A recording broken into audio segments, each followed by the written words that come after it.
ಇವತ್ತಿನ ದಿವಸ ಬೀದರ್ ಜಿಲ್ಲೆಯ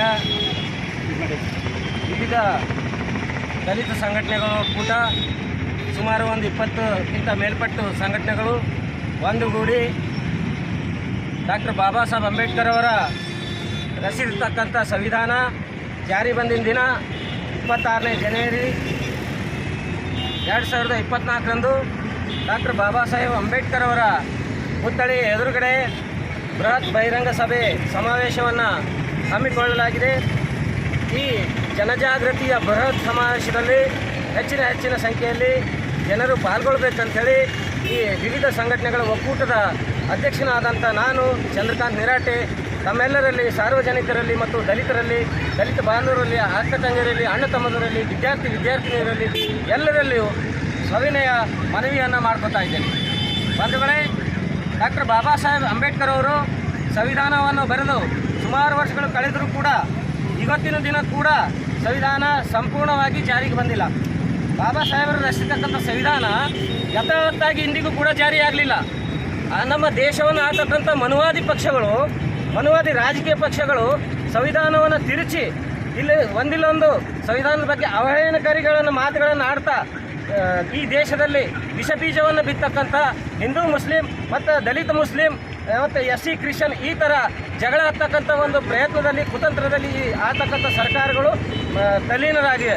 ಬಂಧುಗಳೇ, ಆದ್ದರಿಂದ ಇವತ್ತಿನ ದಿನದಾಗ ನಾವು ದಲಿತರು, ಅಲ್ಪಸಂಖ್ಯಾತರು, ಧಾರ್ಮಿಕ ಅಲ್ಪಸಂಖ್ಯಾತರು, ಕ್ರಿಶ್ಚಿಯನ್ರು, ಮುಸ್ಲಿಮರು, ಹಿಂದುಳಿದವರು, OBC ಜನಾಂಗ ಎಲ್ಲರೂ ಒಂದಾಗಿ ಒಂದು ಕಡೆ ಸೇರಿ ಒಂದು ಪ್ಲಾಟ್ಫಾರ್ಮ್ ಮೇಲೆ ಸೇರಿ ಚುನಾವಣೆಯಲ್ಲಿ ನಮ್ಮ ಶಕ್ತಿಯನ್ನು ತೋರಿಸಬೇಕಾಗಿದೆ. ಈಗ ಬರ್ತಕ್ಕಂಥ ಚುನಾವಣೆ 2024 ಚುನಾವಣೆಯಲ್ಲಿ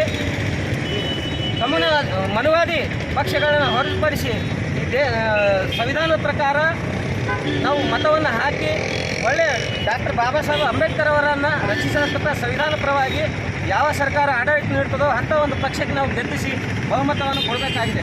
ಆದ್ದರಿಂದ ನಾವು ಸಾರ್ವಜನಿಕರಲ್ಲಿ ಜಾಗೃತಿಯನ್ನು ಉಂಟು ಮಾಡಬೇಕಾಗಿದೆ. ಆ ಒಂದು ನಿಟ್ಟಿನಲ್ಲಿ ಇವತ್ತಿನ ದಿನ ನಾವು ನಮ್ಮ ಸಂಘಟನೆಗಳ ಒಕ್ಕೂಟದಿಂದ ನಮ್ಮ ನೆಚ್ಚಿನ ನಾಯಕರಾಗಿರ್ತಕ್ಕ ನವಾಜ್ ಖಾನ್ ಸಾಹೇಬರ ಒಂದು ಅಮೃತದಿಂದ ಈ ಪಂಪ್ಲೆಟ್ಗಳನ್ನು ನಾವು ಮಾಡಿದ್ದೀವಿ. ಇದ್ರ ಮೂಲಕ ನಾನು ಎಲ್ಲರಲ್ಲಿ ಮನವಿ ಮಾಡ್ಕೋತಾ ಇದ್ದೀನಿ. ಅವತ್ತಿನ ದಿವಸ ಅಂಬೇಡ್ಕರ್ ಸರ್ಕಲ್ ಹತ್ರ ನಮ್ಮ ಕಾರ್ಯಕ್ರಮ ಸಾಯಂಕಾಲ 4 ಗಂಟೆಗೆ ಆಯೋಜನೆ ಮಾಡಲಾಗಿದೆ. ಈ ಕಾರ್ಯಕ್ರಮಕ್ಕೆ ನಾಗ್ಪುರದಿಂದ ಒಳ್ಳೆಯ ಸ್ಪೀಕರ್ ಬರ್ತಾ ಇದ್ದಾರೆ, ರಾಷ್ಟ್ರೀಯ ನಾಯಕರು. ಅವರು ದಾದಾ ಸಾಹೇಬ್ ಶೇಳ್ಕೆ ಅಂತೇಳಿ ನಮ್ಮ ಮುಖ್ಯ ಭಾಷಣಕಾರರಾಗಿದ್ದಾರೆ. ಆಮೇಲೆ ಕರ್ನಾಟಕದಿಂದ ಹೀರೋ ಚೇತನ್ ಕುಮಾರ್, ಭೀಮವಾದಿಗಳು, ಪಕ್ಕಾ ಭೀಮವಾದಿಗಳು, ಅವರು ಕೂಡ ಬರ್ತಾ ಇದ್ದಾರೆ. ಆದ್ದರಿಂದ ಎಲ್ಲರೂ ಹೆಚ್ಚಿನ ಸಂಖ್ಯೆಯಲ್ಲಿ ಈ ಕಾರ್ಯಕ್ರಮದಲ್ಲಿ ಭಾಗಿಯಾಗಿ ಸಮಾವೇಶವನ್ನು ಯಶಸ್ವಿಗೊಳಿಸಬೇಕಂತೇಳಿ ಈ ಮೂಲಕ ನಾನು ಕೇಳ್ಕೊಳ್ತಾ ಇದ್ದೀನಿ. ಆಮೇಲೆ ಈ ಕಾರ್ಯಕ್ರಮದಲ್ಲಿ ಮಾನ್ಯ ನಮ್ಮ ಜಿಲ್ಲಾ ಉಸ್ತುವಾರಿ ಸಚಿವರು, ಅರಣ್ಯ ಮತ್ತು ಪರಿಸರ ಖಾತೆ ಸಚಿವರು ಇರ್ತಕ್ಕಂಥ ಈಶ್ವರ್ ಖಂಡ್ರೆ ಸಾಹೇಬರ ಒಂದು ಅಮೃತ ಹಸ್ತದಿಂದ ಈ ಕಾರ್ಯಕ್ರಮ 26ನೇ ಜನವರಿ ಕಾರ್ಯಕ್ರಮವನ್ನು ಉದ್ಘಾಟನೆ ಮಾಡ್ತಾ ಇದ್ದೇವೆ. ಆಮೇಲೆ ನಮ್ಮ ಪೌರಾಡಳಿತ ಸಚಿವರು ರಹೀಂ ಖಾನ್ ಸಾಹೇಬರು ಕೂಡ ಈ ಕಾರ್ಯಕ್ರಮದಲ್ಲಿ ಭಾಗಿಯಾಗ್ತಾ ಇದ್ದಾರೆ. ಆಮೇಲೆ MLC ಅವರು ಅರವಿಂದ ಹಳ್ಳಿ ಸಾಹೇಬರು ಕೂಡ ಈ ಕಾರ್ಯಕ್ರಮಕ್ಕೆ ಬರ್ತಾ ಇದ್ದಾರೆ.